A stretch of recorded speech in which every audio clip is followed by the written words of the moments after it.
suspicion is that the geologists are going to be able to get out there very quickly and look at potential rupture. The other comment here, just following on what Dr. Jones was saying, when we have events that where a main shock then becomes a foreshock, typically the triggering is relatively close, and that's actually what we saw here. These two earthquakes are relatively closely located. So the triggering typically does not happen at a great distance. More typically, it's close by. I can't think of any example where we've seen this type of foreshock triggering that isn't within just a matter of a few kilometers. I mean, the famous widespread one was Elmore Ranch and Superstition Hills, a 6.2 that was on a southwest striking fault and then set off a 6.6 on a northwest striking fault, sort of like this. The epicenter of Elmore Ranch was up here, but the fault extended right down to the Superstition Hills. And we were seeing aftershocks pounding at the Superstition Hills fault up until the time that the earthquake happened, the main shock happened. And we've got a similar situation here where we've had aftershocks along this fault. And then we had the 5.4 breaking through a bit towards the northwest, and now we've had it again. And we now see more aftershocks up to the very northwest end. And chances are we stop now. It's possible that we'll continue to extend up to the northwest. Right. You said for a 7.1 magnitude quake, you could expect an aftershock sequence that lasts for over a year. Yes. All right. So the 7.3 Landers earthquake, the last magnitude 5 to that 1992 earthquake happened in 1998. So 6 years after the main shock. We should be expecting to record earthquakes here for a long time. Can you describe that terrain of where this aftershock was, or where this main shock was? Well, the terrain is very isolated. It's desert, not a lot of population. So actually, in a sense, for being able to get people out there and look at it, there's a good opportunity. And also because it's not densely populated, the chance of having damage to structures and injuries is much lower. But it is still very, it's hard rock. These are faults that are breaking through hard rock. That's why they create these waves that we feel strongly, even down here in Los Angeles. There we go. Now we got one more, actually. Can we do? Yeah, we're now getting some of our okay. graphics up. So, Okay. Lucy, if you want to describe this, and I can kind of point. And Right. So the blue means it happened more than an hour ago, but less than 24 hours ago. You can actually see some yellow underneath because we're more than 24 hours since the main shock. But all those blue dots are the aftershocks over the last 24 hours, and that's the red ones are within the last hour. So the main shock has already turned blue, and that's right there. The epicenter of the 6.4 was basically at that corner, and we think ruptured, well, clearly ruptured to the southwest, probably also some rupture to the northwest in the same event, maybe in the aftershocks afterwards. Then the 5.4 aftershock was, the one this morning was located right in there, moved the fault a little farther. Then we have the 7. And now look at that cluster up to the northwest. We think, right now we aren't getting many of our aftershocks recording yet. The system's pretty strung out. And so pretty sure that is a continuous aftershock zone. And that would mean that's the extent of the fault. Yeah, so and just the length of the fault, a magnitude 7.1, we would expect that it's probably at least about 25 miles long. And that would imply probably that whole length from where the 6.4 happened up to where those aftershocks are up in the corner. That says China Lake up there. This is the red is. Yeah, so the naval air. Oh yeah, right. The naval air station is that whole area. So this is all within the naval air station. There's a fault system. So we see all these little faults on the ground. Rather than naming each little piece separately, it's been called the Little Lake Fault System. And so that's, these are... So the length of the fault itself has been defined by the 7.1 earthquake? No, we don't know. You don't know it. Right, and if you look at the mapping that we can see there, and one of the things we can do if we got a bit of a break and found some stuff, we can pull out... We'll give you a break soon. We'll try to get out the state geology map and really see the detailed mapping that's been done in here beforehand. But notice that there's this little string of, you see where the cursor's showing you all those little faults going up to the northwest. And it was not mapped as a through-going fault. It was little pieces up through here, and now we have more little pieces farther up. So no, we can't say, oh, the fault's used up. It would, but most likely, if we were to see more going on, I would think it more likely that we're heading to the northwest than turning around and coming to the south again. You've So got the surface rupture, how close would that be to the epicenter? I mean, are they tied together? They are the same. Like the epicenter is only the place where the fault started to move. It is not the location of the earthquake. The earthquake happens over the whole fault surface. And just like if I were going to try to tear this, I can't do this. What I would do is I'd start a tear here and then rip down this way. And this would be the epicenter. This would be the fault surface. The earthquake's happening over this whole fault. So we think that what's happening here is a fault about 25 miles long. We started at the end, the part that hadn't broken before the 7.1. Potentially it ruptured in both directions. About 80% of earthquakes are unilateral rupture in one direction, and about 20% rupture in both directions. So on the 178, there was a left lateral slip of about 6 inches. Could we expect that to grow? That's actually, the left lateral one is down on the southwest striking fault. So down here, and it's not at all clear that that part has moved in the 7.1. So do you know what kind of earthquake it was yet? What do you mean by kind of earthquake? The It's a strike slip. slip. It's strike slip. It's strike slip. Yeah, that's something that we can get from the seismic records, and it's very clearly strike slip. Yeah, and just to follow on with that, the event yesterday was left lateral strike slip, which actually released some compression on what we think is the fault that ruptured this evening in the 7.1. This event presumably is a right lateral strike slip, but basically motion horizontally. And again, with this magnitude and this length, the expectation of having surface rupture is much, much greater. And by being able to go out and actually measure that, in a 7.1, I'm trying to think back for landers, there was up to, 10 feet of displacement. 18 feet was the maximum 18 feet. displacement So- in When you say landers. 18 feet of displacement. Meaning if the fault ran between you and me, right now we're looking at each other, after the earthquake, I would be 18 feet farther down there. Yeah, There yeah. was a school of thought a while ago that the seismicity of the state was moving straight up, as opposed to San Andreas. And you had Landers, you had Hector Mine, now you have this. Does this add to that academic debate? Right, that debate was not on human timescales. That was saying we were moving over there in the next few million years. And actually, let me turn that around a little bit. I think these events are a reminder that we can have earthquakes anywhere in Southern California.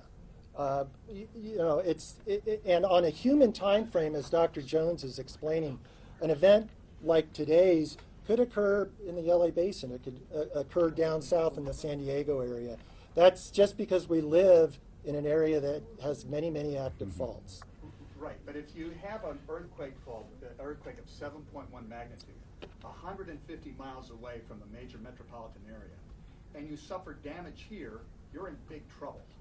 Because Oh, was there damage in the Los Angeles Well, area? My point is, we get calls, Oh. and we ask for it, and there's a report of a power outage or somewhere.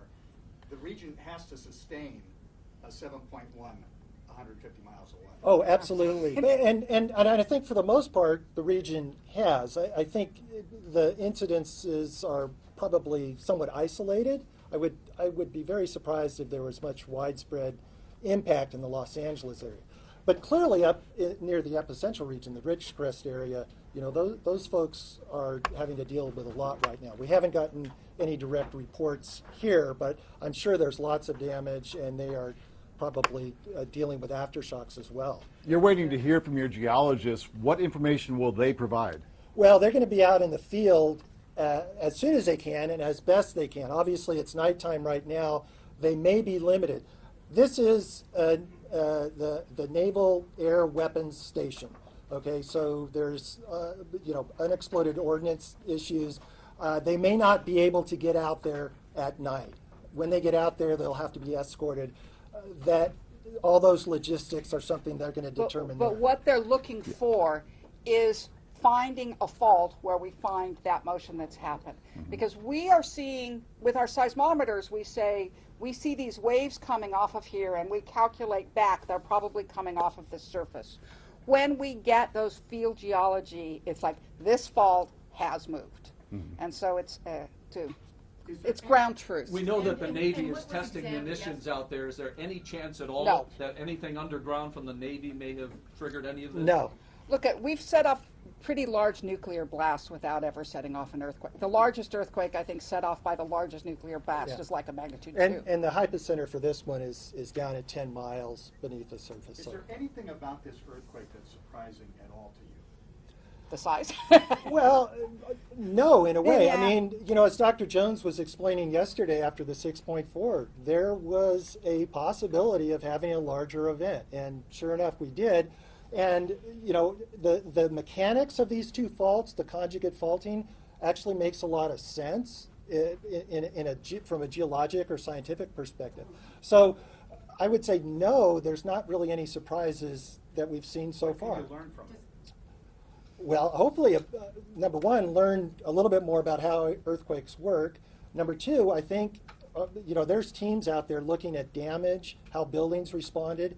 Every earthquake is a chance to learn what worked, what didn't work, and make improvements. And obviously, a better understanding of earthquake triggering.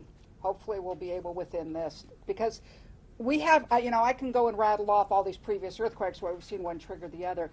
The recordings we have of those earthquakes are primitive compared to what we have now, and we don't really know all of what the mechanisms were in this earthquake.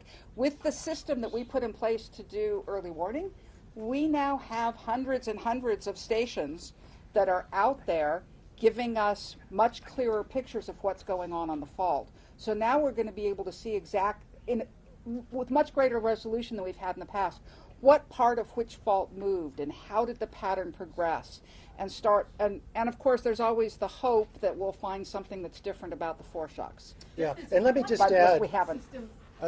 Let me just add, in terms of learning, the Shake Alert system, which has been put in place in the last few years and is constantly being tested. This is an excellent test case for that system. We'll be able, in the coming days, be able to analyze how the system performed. Are improvements required? I suspect yes, maybe in terms of estimating the magnitude. So that's another point where we'll be able to build on this event and make some progress. I'm seeing a report from USGS that this fault is so shallow, it was technically above ground, listed as a line on a violent mortality intensity scale. What is that?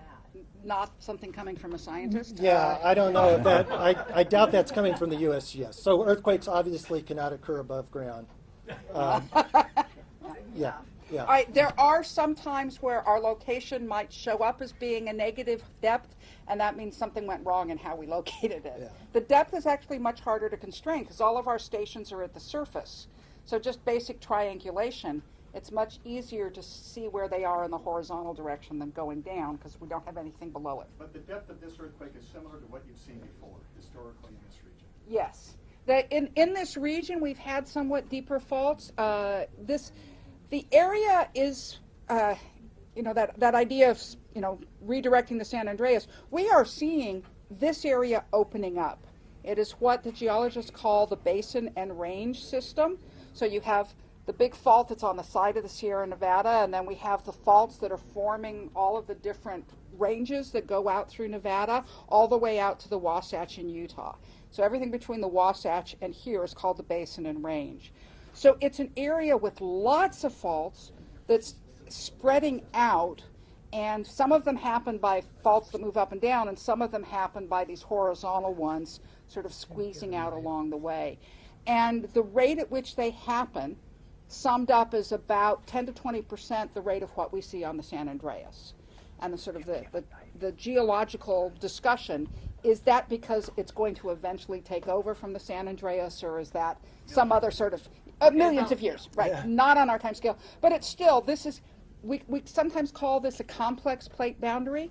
2/3 of the motion happens on the San Andreas. The rest of it gets smeared out through other faults. And this is the 10 to 20% that's smeared out to the east. You said the Wasatch, but do we see these kind of events in Utah? Or Yeah. Well, the farther east you go, the less frequent they are. But we're pretty sure there are magnitude 7s under Salt Lake City about once every 1,000 years.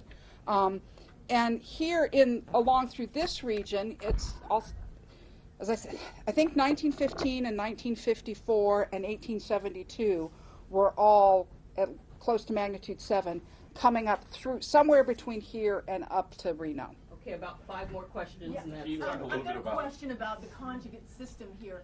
The fact that these two are conjoined, does that add any energy to it's just happenstance that these Well, two are connected? as far as we can tell, actually, the better picture we get of the earthquakes as we put in more instruments, the more often we see multiple faults in the events. We think they probably really were. Most of them are like this, that we're just finally being able to resolve it. Yeah. The way we just describe that is earthquakes were a lot simpler when we had less data. Yeah. So. And we're back in that 5% zone again since this hit, correct? Correct. Well, yeah. Generally Every earthquake has that 5% chance type of level of being a foreshock, and the fact that it had foreshocks doesn't, as far as we can tell, really change that probability. You said before We, you we were should talking ex- about- we should be able to provide an update on those aftershock probabilities within the next hour or so as the data from this 7.1 is analyzed. So for now, 5% is kind of the ballpark figure. Right. It might go up a little bit if we see a lot. No, the only thing I was trying to say was that we don't get the 7s very often. When's the last time you were a 7? The same time, last time we had a 6. The last earthquake we had above 6 was a 7.1 Hector mine in 1999, so 20 years ago. With your hands, could you show what a left lateral slip strike looks like? Okay, strike slip means that you slip along the strike. So the strike gives you the orientation of the fault. If you're slipping parallel to that, it's horizontal. The opposite is dip slip, where you're slipping in the direction of the dip of the fault. So strike slip, if we move, let me see. Do my thumbs, I go like this. I now have to, on this side, I have to step to the right to find the rest of my thumb. But if I went here, I also would have to step to the right. So one stays still. So and that's the other right. moves. So, well, no, they both, that's all relative. Yeah. They move with respect to each other. And if they move like this, it's right lateral. If they move like this, it's left lateral. And that's San Andreas as well, strike slip. The San Andreas is strike slip, right lateral. Northridge wasn't. Northridge was a dip slip, moving up the fault, growing the mountains. So, in general, the faults are, a lot of many parts of California, we see this strike slip motion, and what it's leading to is a gradually extending of it. It isn't pushing us up or pushing us down, but it is sort of moving sideways and stretching out parts of the state. Yesterday, you guys talked about a little bit about the lack of because we've basically been in a drought period for Right. major earthquakes. Does this sort of confirm that, affirm that, or do you guys see it opening up It's- to a it's- new normal of some sort? All right, this earthquake is still only one sequence. And so the fact that we've had the 7 after the 6.4 does not change. This is one sequence in that thing. We just, in geology, we can look at the geology, we can look at the long-term pattern. We know that we need to have an earthquake of at least 6 or bigger every 3 to 5 years in Southern California. It's been 20. This 20 years without any can't be the long-term normal, just because geology shows us we need more than that. Okay, last question. In terms of the damage that could be expected in places like Trona and Ridgeway, can you just talk more generally about how much more susceptible these buildings are coming just one day after? That's going to be an issue, that the building that was damaged in the first earthquake is then weaker and more likely to sustain damage in this earthquake. So, but that's completely hypothetical at this point. You really need to get the engineers on the ground. There were engineers, I saw stuff today that the engineers were getting out there to inspect the buildings. Hopefully they'll be there tomorrow. Is there any description that you were able to get from the engineers or from the field teams yesterday about what they observed? Anything else? Just some brief reports. There was a call earlier tonight. For example, there was a hospital that had been inspected and actually was found to be structurally okay. That was after the 6.4. So the engineers are there, and they have looked at some buildings. Clearly they're going to be looking at either those same buildings or other buildings now. But it's too early for any of that information to come back. And remember that both the geologists and the engineers are physically looking at things, and it's a lot more difficult to do at night. Yeah. Okay, I think we're going to... Or you can find out more about the aftershock sequence? Yeah, Yeah. so we're going to, we need some time to kind of look at the data that's come in. We'll have a briefing again shortly. Hopefully, Thank you. by 10:30 we hope, because I'd like to Yeah. go home at, well. Thank you, everyone. Yeah. All right. You got it, I can help you. You find a taker for this flight for us Oh, members? my goodness. Actually, my sons came up and cooked them all up, and I went home from here and got them. Yes. I will. literally pulled into my driveway. Let me get, Up there. When you're ready. Oh, well, we were on a walk and didn't feel. I do. Yeah. You copy me? I pulled in and my wife came running out. She said, everything just shook hands. Yeah.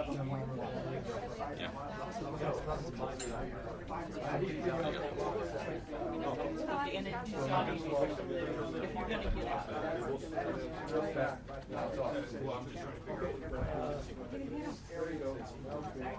you wanna do at the board, you wanna do podium or board? She can wait at the board. Yeah, we can